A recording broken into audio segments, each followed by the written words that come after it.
Bharatiya Janata party ने अपनी list की घोषणा कर दी है, पहली लिस्ट की घोषणा, जिसमें उत्तराखंड में जो 5 लोकसभा सीटें हैं उसमें से 3 लोकसभा सीटों पर उन्होंने नाम जारी कर दिए हैं।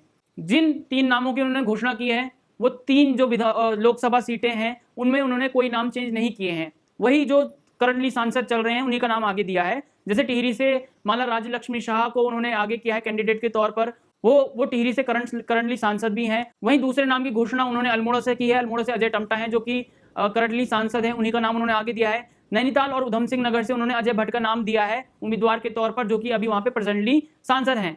वहीं 2 नाम की घोषणा अभी तक भारतीय जनता पार्टी ने की नहीं है। पहला है हरिद्वार और दूसरा है गढ़वाल। इन 2 सीटों पर अभी तक भारतीय जनता पार्टी ने नाम की घोषणा नहीं की है। इन 2 सीटों से जो सांसद हैं, हरिद्वार की सीट से रमेश पोखरियाल निशंक और गढ़वाल की सीट से तीरथ सिंह रावत, ये दोनों नेता उत्तराखंड के पूर्व मुख्यमंत्री भी रह चुके हैं। तो इस समय काफी देखने वाली बात यह है कि भारतीय जनता पार्टी अब आने वाली लिस्ट में इन दोनों का नाम शामिल करती है या नहीं करती है। नमस्कार दोस्तों, स्वागत है आप सभी का प्यारा उत्तराखंड में। इस वीडियो में हम हरिद्वार लोकसभा सीट पर बात करेंगे कि क्यों हरिद्वार लोकसभा सीट पर भारतीय जनता पार्टी ने इस समय जो कैंडिडेट के नाम की घोषणा है वो नहीं किया है, जबकि जो रमेश पोखरियाल निशंक है जो कि वहां के सांसद हैं, वो उत्तराखंड के पूर्व मुख्यमंत्री भी रह चुके हैं। मोदी 2.0 में वो एजुकेशन मिनिस्टर भी रह चुके हैं। इतना बड़ा नाम होने के बाद अभी भी हरिद्वार के नाम में हरिद्वार की जो लोकसभा सीट है उसके नाम की घोषणा, उसके उम्मीदवार के नाम की घोषणा भारतीय जनता पार्टी ने नहीं की है। क्या कारण है कि भारतीय जनता पार्टी थोड़ा और समय ले रही है हरिद्वार सीट पर नाम की घोषणा करने को लेकर? क्या भारतीय जनता पार्टी के दिमाग में कोई शक चल रहा है रमेश पोखरियाल निशंक की काबिलियत को देखकर? इसी वीडियो में हम चर्चा करेंगे। सबसे पहले बात करते हैं हरिद्वार कॉन्स्टिट्यूएंसी की। तो जो हरिद्वार कॉन्स्टिट्यूएंसी है उसके अंदर 14 विधानसभाएं आती हैं। 2022 में, जो मुख्य कारण भी हो सकता है, 2022 में जब उत्तराखंड में विधानसभा चुनाव हुए थे तो हरिद्वार के अंदर जो 14 कॉन्स्टिट्यूएंसी आती हैं विधानसभा की, जो 14 विधानसभा सीट आती हैं, उसमें हरिद्वार ने सबसे खराब प्रदर्शन किया। उन 14 सीटों में हरिद्वार में भारतीय जनता पार्टी को 14 में से सिर्फ 6 सीटें मिली, जो कि 50% से भी कम है।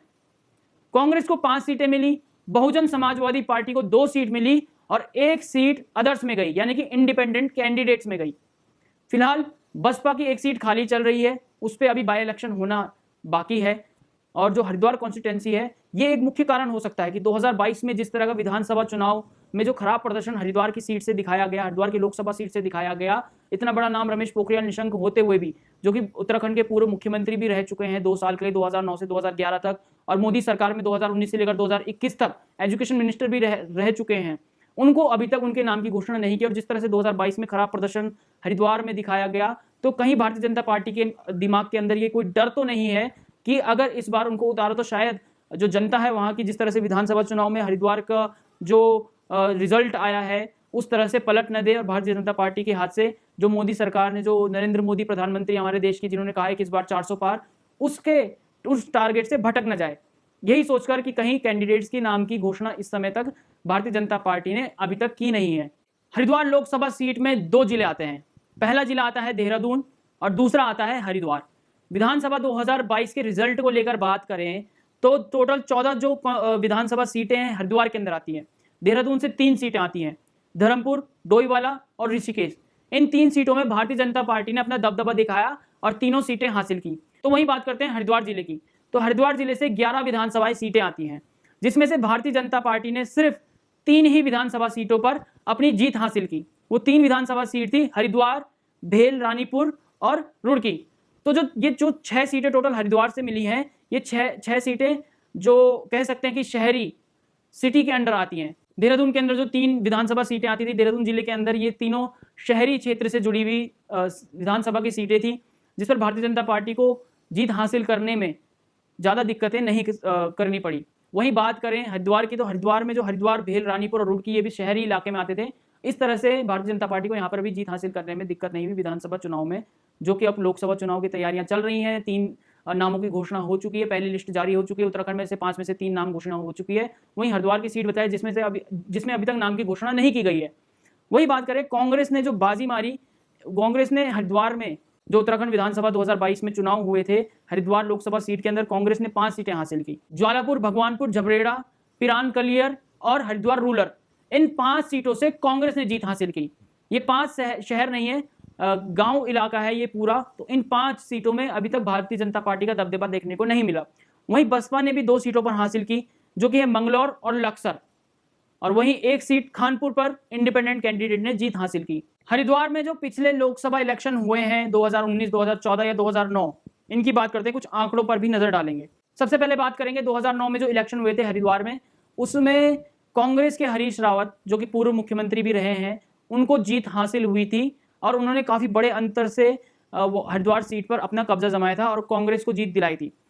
3,32,000 वोट कांग्रेस को उस समय पड़े थे। वहीं बीजेपी की बात करें तो बीजेपी के यतीन्द्र गिरी को 2,04,000 वोटों से ही संतुष्ट करना पड़ा और इस तरह से जो वोट थे वो कांग्रेस के हक में गए और 2009 में कांग्रेस को जीत हासिल हुई। 2014 की बात करें तो 2014 में रमेश पोखरियाल निशंक हरिद्वार लोकसभा सीट से कैंडिडेट के तौर पर उतरे थे। भारतीय जनता पार्टी के मुख्यमंत्री पद 2009 से 2011 तक सर्व करने के बाद 2014 में जब वो उतरे तो उन्हें 5,92,000 वोट मिले।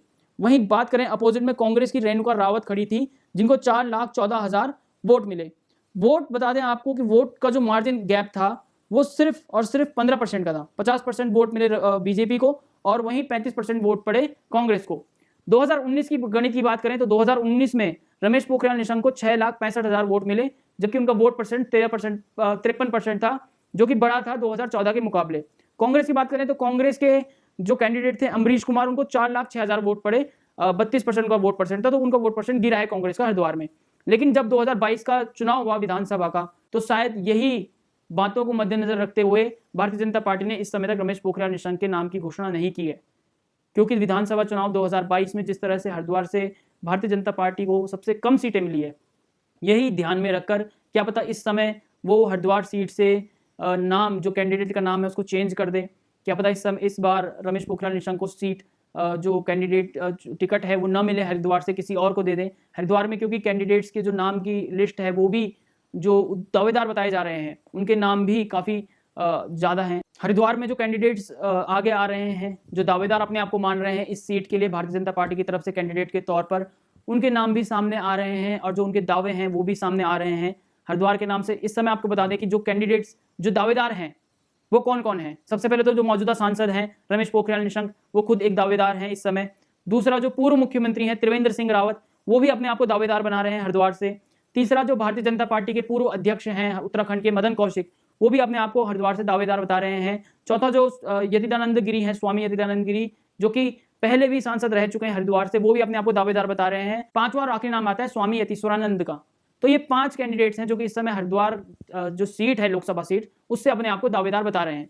अब आने वाले समय में देखना ये होगा कि भारतीय जनता पार्टी की जो आने वाली लिस्ट है जारी होती है उसमें हरिद्वार का नाम आता है तो कौन सा कैंडिडेट उसमें आगे आएगा। फिलहाल के लिए प्यारा उत्तराखंड में इतना ही। जय हिंद, जय भारत, जय उत्तराखंड।